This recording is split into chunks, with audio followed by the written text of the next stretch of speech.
बिस्मिल्लाहिर्रहमानिर्रहीम। First year. आज हम chapter number 4 exercise question number 8 जो कि एक न्यूमेरिकल है उसकी बात करेंगे और इसको समझाएंगे आपको और इसका सलूशन प्रोवाइड करेंगे। सो बगैर किसी देरी के लेट्स मूव। पहले तो उसका डाटा समझ लेते हैं और फिर ये समझते हैं कि जो डाटा में चीज़ें दी हुई हैं वो ये क्या क्या हैं, फिर इसके सॉल्यूशन की तरफ जाएंगे। PbSO4 विच इज़ ये यहाँ से मैं पढ़ रहा हूँ, ये क्वेश्चन नंबर 8 है। PbSO4 lead sulfate is prepared when aqueous solution of Na2SO4 and PbSNO3 twice are mixed। इसका मतलब ये हुआ कि ये जो PbSO4 है ये प्रोडक्ट है। देखें, ये मैं चीज़ें इसलिए एक्सप्लेन कर रहा हूँ क्योंकि इस क्वेश्चन के अंदर या इस डाटा के अंदर आपको प्रोडक्ट देखने को नहीं मिल रहा। ये प्रोडक्ट बताया हुआ नहीं है कि किस तरह से प्रोडक्ट बनता है, एक चीज़। और दूसरी इंपॉर्टेंट बात, जैसे कि ऊपर वाले क्वेश्चंस में आप चेक कर सकते हैं, ये क्वेश्चन नंबर 7 की बात करें या हम थोड़ा सा ऊपर मूव करें तो क्वेश्चन नंबर 6 की बात करें, क्वेश्चन नंबर 5 की बात करें, तो ये ऊपर वाले क्वेश्चंस में ना आपको ये दिया हुआ है जो आपका केमिकल इक्वेशन है वो दी होती है। बट इस क्वेश्चन के अंदर थोड़ा सा प्रॉब्लम ये है कि आपको केमिकल इक्वेशन खुद बनानी पड़ेगी।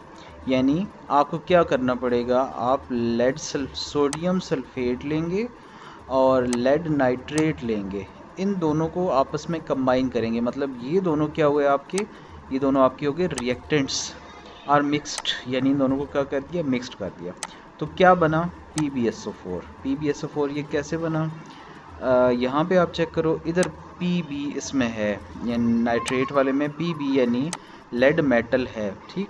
सो लेड इसके सल्फेट से जा मिलेगा तो बन जाएगा PbSO4। लेड के ऊपर चार्ज है +2 और सल्फेट के ऊपर चार्ज है -2, तो ये दोनों मिला के बना देंगे लेड सल्फेट। और साथ ही इधर से सोडियम नाइट्रेट के पास जाएगा तो सोडियम 2NaNO3 बन जाएगा, क्योंकि ये भी 2 से मल्टीप्लाइड है और ये सोडियम भी आपको यहाँ पे नज़र आ रहे हैं, 2 एटम्स हैं, तो लेड सल्फेट बनेगा और सोडियम नाइट्रेट बनेगा। ये आपके हो गए प्रोडक्ट। होपफुली आपको ये डाटा, ये स्टेटमेंट और इसमें दी गई चीज़ें जो हैं वो इजीली समझ आ रही होंगी। अगर किसी भी किस्म का कोई क्वेश्चन, कोई क्वेरी हो तो आप कमेंट सेक्शन में लाजमी पूछिए। अब आगे बढ़ते हैं। पूछ क्या रहा है, कह रहा है calculate the mass of lead sulphate. Mass of lead sulphate मतलब आपको प्रोडक्ट का मैस निकालना है। मेन क्वेश्चन आपका यही है, इसके अलावा कोई क्वेश्चन नहीं। लेड सल्फेट आपका प्रोडक्ट है, मैं फिर से बता रहा हूँ, कैलकुलेट करना है आपको लेड सल्फेट का मैस।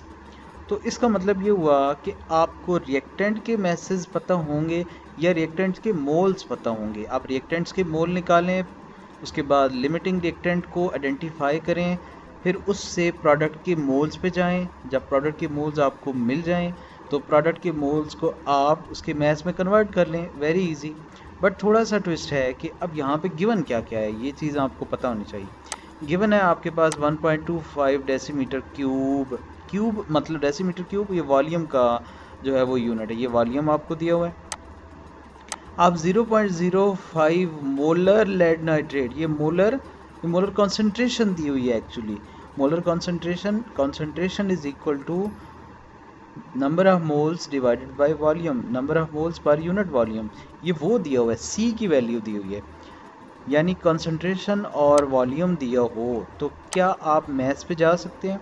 ऑब्वियसली जा सकते हैं, ठीक। मोल्स पे जा सकते हैं, यानी concentration is equal to number of moles divided by volume, C is equal to N/V, ये फार्मूला है। तो बिल्कुल वैसे ही दूसरे रिएक्टेंट के लिए भी 2 डेसीमीटर क्यूब आपका दिया हुआ है, ये आपका वॉल्यूम, और इसके बाद 0.025 दिया हुआ है आपका कंसंट्रेशन दी हुई है सोडियम सल्फेट की।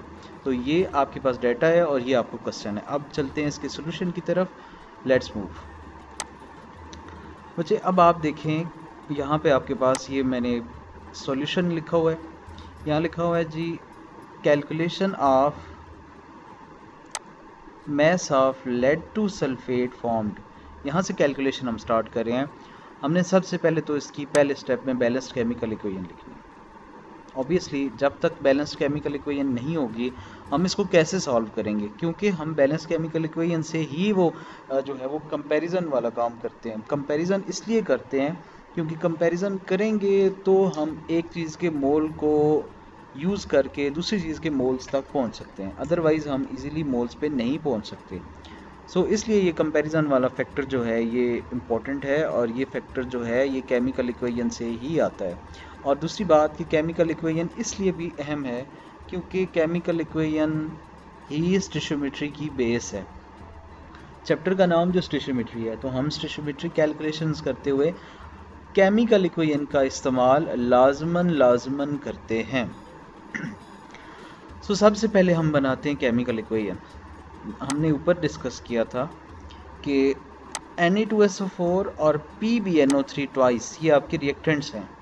तो मैंने क्या किया, Na2SO4 प्लस PbNO3 ट्वाइस दोनों को एक्वस फॉर्म में लिया, दोनों को मिला दिया और लेड सल्फेट सॉलिड फॉर्म में बना और 2 सोडियम नाइट्रेट, ये आपके पास आ गए आपके दो प्रोडक्ट।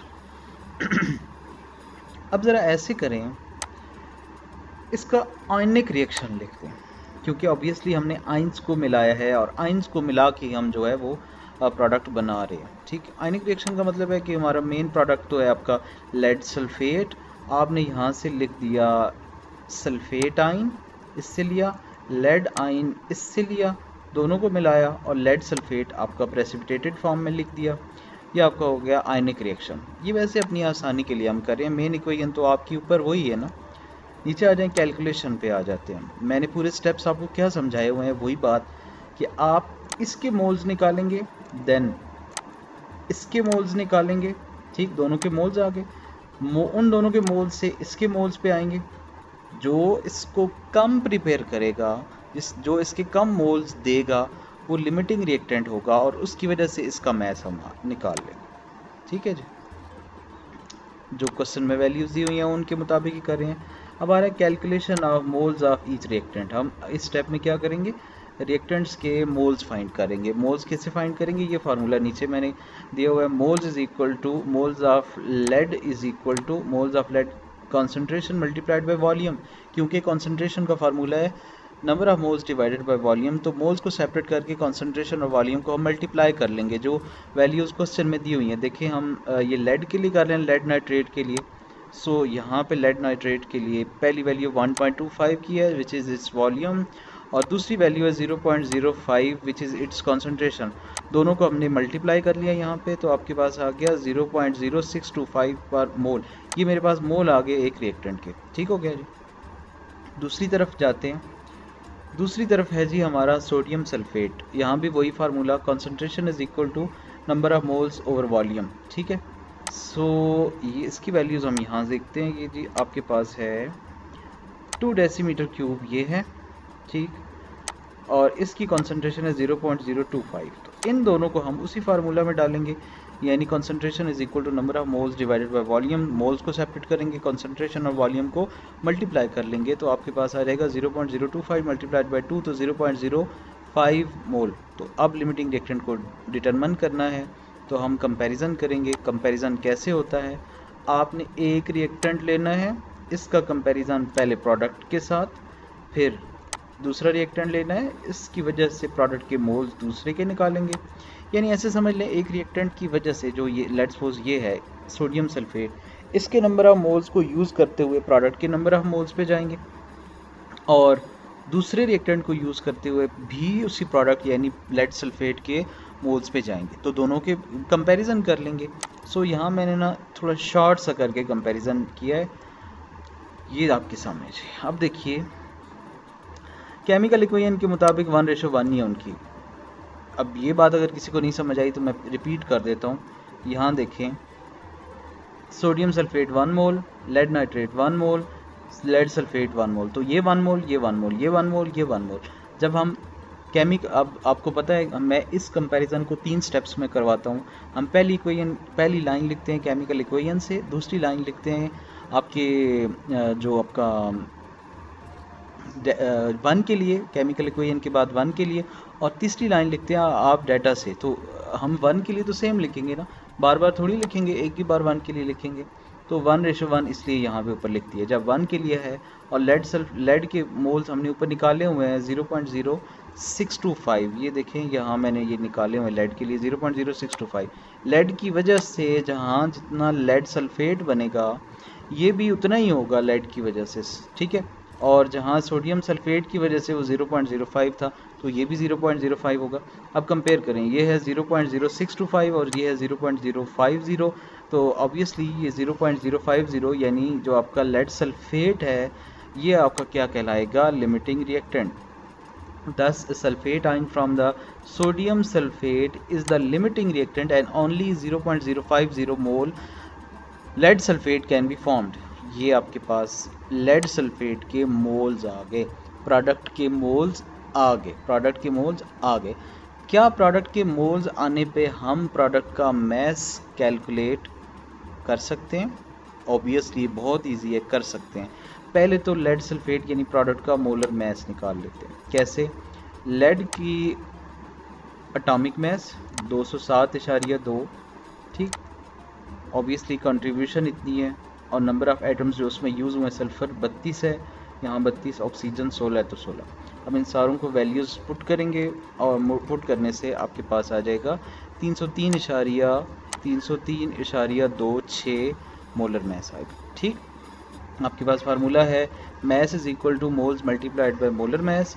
यहाँ वैल्यूज़ पुट करेंगे तो 15.1636 जो है वो ये आपका आ जाएगा, प्रोडक्ट का मैस आ जाएगा, ठीक है। तो ये आपके पास आ गया इस तरह से। तो जो कंट्रीब्यूशन है, कॉन्सेंट्रेशंस हैं, उनसे आपने क्या निकाल लिया, प्रोडक्ट का मैस। ये 15.2 ग्राम ये आपका फाइनल आंसर है। होपफुली ये न्यूमेरिकल आप लोगों को बहुत ईजीली, आसानी से समझ आ गया होगा, क्योंकि मैंने अपनी तरफ से पूरी कोशिश की है कि इसको हम डिटेल से इस पर बात करें। तो जब तक आप लोगों को समझ ना आए, इस वीडियो को बार बार देखिए, मुझे अपनी दुआओं में याद रखिए, क्योंकि मैं कोशिश करता रहूँगा इस तरह से आपकी आसानी के लिए वीडियोज़ लाता रहूँगा। चैनल को सब्सक्राइब कीजिए, वीडियो को पूरा देखा कीजिए और एक अच्छा सा कमेंट भी कीजिए। मुझे अपनी दुआ में याद रखिए। मिलेंगे एक नेक्स्ट वीडियो में, तब तक के लिए अल्लाह हाफिज़। ये आपका चैप्टर नंबर 4 है जी, देखिए चैप्टर नंबर 4 स्टोइचियोमेट्री। तो इसकी कुछ एग्जांपल्स भी हैं जिनको हमने बाद में अभी डिस्कस करना है। सो तब तक के लिए अल्लाह हाफिज़। ये स्टोइचियोमेट्री चैप्टर नंबर 4। मिलेंगे नेक्स्ट वीडियो में, तब तक के लिए अल्लाह हाफिज़।